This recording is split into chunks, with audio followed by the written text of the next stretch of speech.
Hello and welcome back to Bicycle Legs and another edition of Favourite Albums of All Time.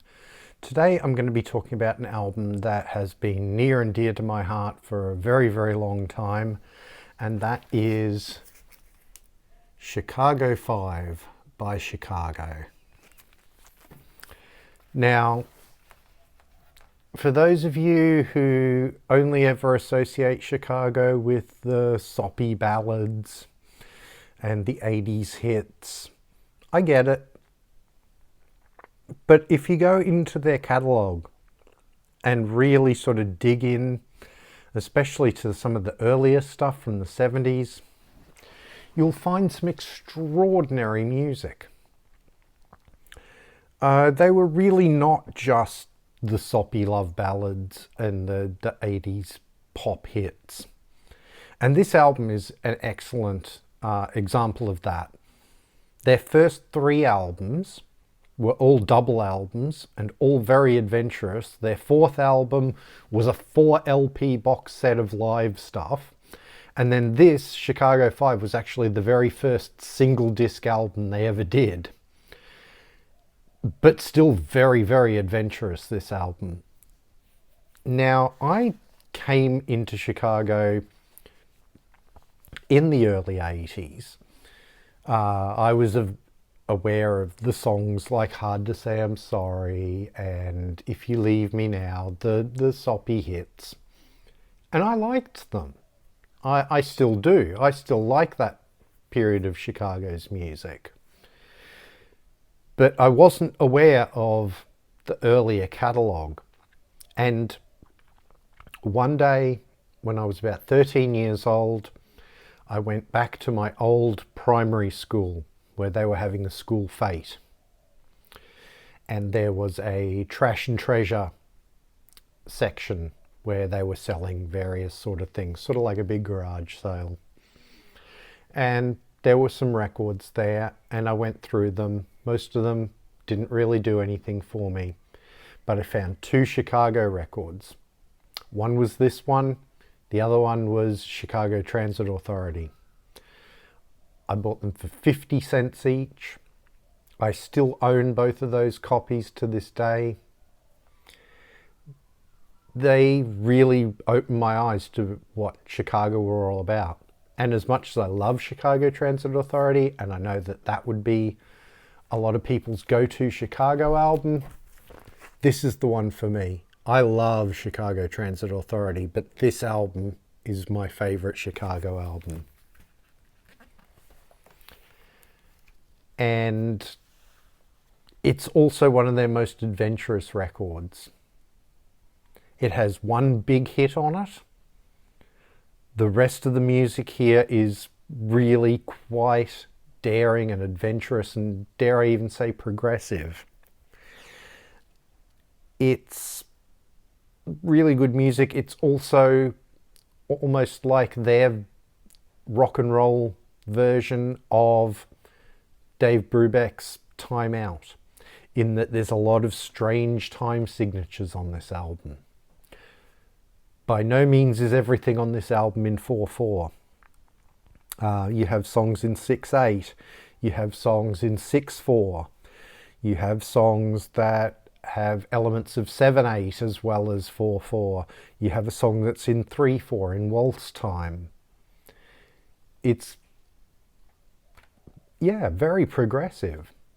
So let's go through the album. I mean, this is also, as with their sort of first 11 albums, this has the classic lineup of Chicago on it, and that is the late great Terry Kath on guitar and vocals, Peter Cetera on bass and vocals, Robert Lamb on keyboards and vocals, Lee Loughnane on trumpet and background vocals and percussion, Walt Parazada on woodwinds and percussion, James Pankow on trombone and percussion, and Denny Seraphine on drums and various percussion instruments.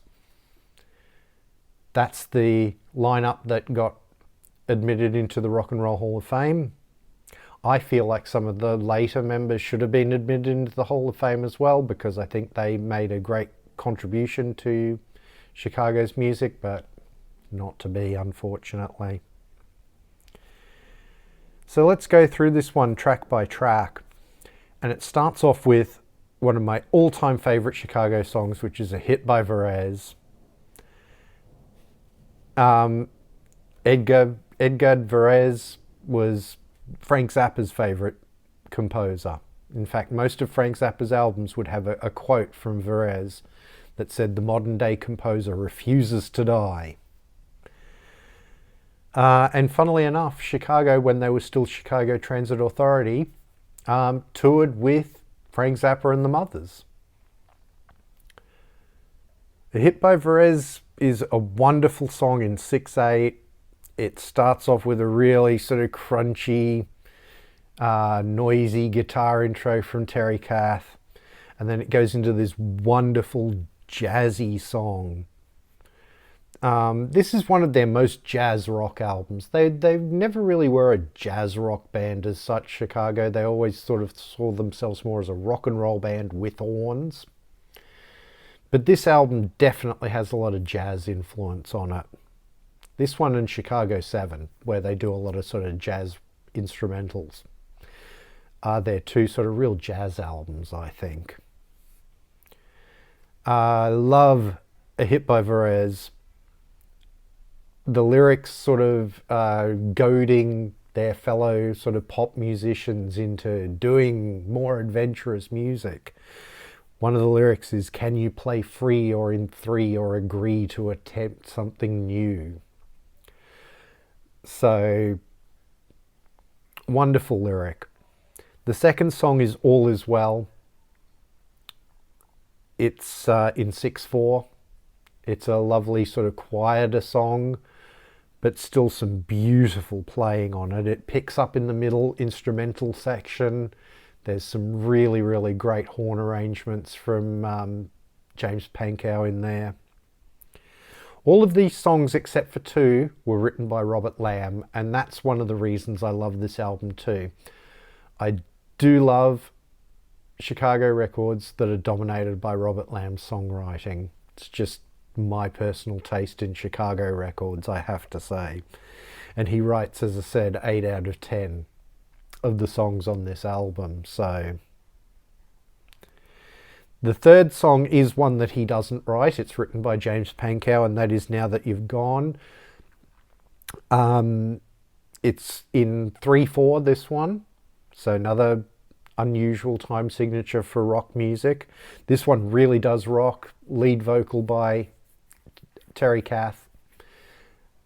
Some absolutely wonderful playing on this song. Great horn arrangements. Then you get into dialogue parts 1 and 2, both again written by Robert Lamb. Was released as a single in an edited form. It's a very political song. This is one of the few songs that actually is in a fairly straight 4/4. It's a sort of a dialogue, as the title suggests. You have a dialogue between Terry Kath's character and Peter Cetera's character, talking about, you know, trying to change the world and all that sort of thing.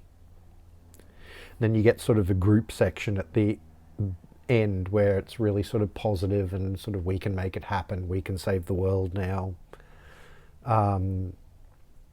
Great song, really good. Didn't do all that well as a single, but great way to end side 1. Side 2 starts off with "While the City Sleeps," which is partly in 7/8 time, which is a really unusual time signature, and partly in 4/4, and it's kind of switches between the two. The verses are in 7/8, and then it'll get into sort of like this chorus section instrumental, which is in 4/4. Again, another sort of lyric about the times that they were living in the early 70s. A sort of almost apocalyptic lyric, but still with a sort of bit of hope at the end. The last verse is, "While the city sleeps, men are dreaming a world enlightened beyond this darkest age. Always love that song. Then you get the big hit single off this album, which is Saturday in the Park. A lot of people know that song. It's a AM radio staple. And it's a gorgeous song. It's a really lovely song. And even this song, which is sort of the poppiest thing on this album, goes from sort of a straight 4/4 during the verses and the choruses into a more sort of a swing kind of 4/4 in the middle 8. So even there, they're sort of being adventurous with their tempos and what have you. Then you have State of the Union, which is a great rocking song. Another political song about sort of oppression by the police and that sort of thing. Very topical at the time. Probably still topical now to a certain extent. The police sort of cracking down on people on the left and who are just trying to sort of protest and have their free speech and that sort of thing. Then you get a really gorgeous, slower song, very jazzy again, which is a song called Goodbye. Again, it has sections of it that are in 7/8 time, and then it goes into more of a 4/4 time in the second half of the song. It's a song about, well, having to say goodbye and, you know, having to leave home to go to work, to, you know, travel on the road, that sort of thing. Then the song closes out with the only song written by Terry Kath. It's a beautiful ballad. It's called Alma Mata. It's a nostalgic kind of song lyrically. Terry Kath sings it beautifully. It's a lovely song. So that closes out the album. It's quite a long album for a single album. It's nearly 50 minutes long, I think. But it's my favorite Chicago album. I think it's one of their most adventurous albums musically and lyrically. Very little of this is the soppy love songs. In fact, nothing here is really a straight love song as such. So go and have a listen to this album if you're sort of not very well acquainted with Chicago's early stuff. Go and have a listen to this album, Chicago 5. It's my personal favorite. I think it really will change your mind about what this band was about, especially in the early part of their career. Definitely a highly recommended album for me, and definitely, as the title suggests, one of my favorite albums of all time. So please let me know in the comments what you think. If you've listened to this album before, if you know this album, I'd love to hear your comments. I'd love to know what your favorite Chicago album is. If you've never listened to this album, please go to your listening app of choice and have a listen to it. I'd really strongly suggest listening to the whole thing, because it really is a wonderful album. And let me know in the comments what you think after you've listened to it, because I'd really love to hear people's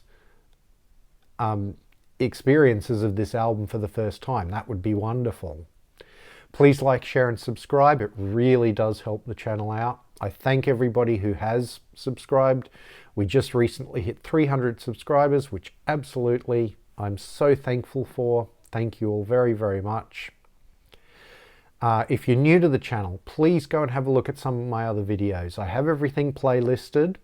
So if you want to see some of my other favorite albums of all time shows, there's a playlist for that. If you want to see some of my In Defense of albums, where I look at albums that I think get a bad rap, there's a playlist for those. If you want to see my studio albums ranked shows, there's a playlist for that. My anniversary albums, playlist for that, and so on and so on. If you want to follow me on social media, I'm at bicyclelegs on Instagram and Twitter. On Instagram, I'm mostly posting records that I happen to be listening to at the time, as well as channel updates. On Twitter, I talk about anything and everything, but I am definitely trying to give that more of a music focus. Thank you very much for watching, and I'll see you in the next one.